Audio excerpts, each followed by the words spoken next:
मुंबई नागपूर समृद्धी महामार्गाचा अखेरचा टप्पा उद्यापासून सुरू होणार आहे। मुख्यमंत्री देवेंद्र फडणवीस यांच्या हस्ते लोकार्पण केलं जाईल। मुंबई नागपूर समृद्धी महामार्गाचा अखेरचा टप्पा उद्यापासून सुरू होणार आहे।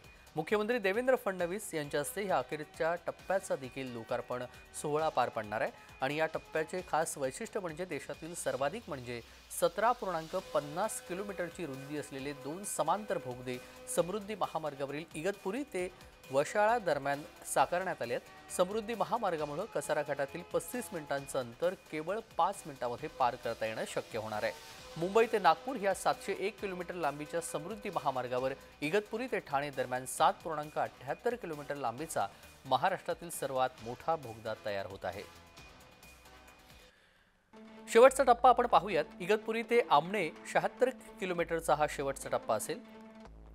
6 लेनचा दुहेरी बोगदा असलेला मार्ग असेल।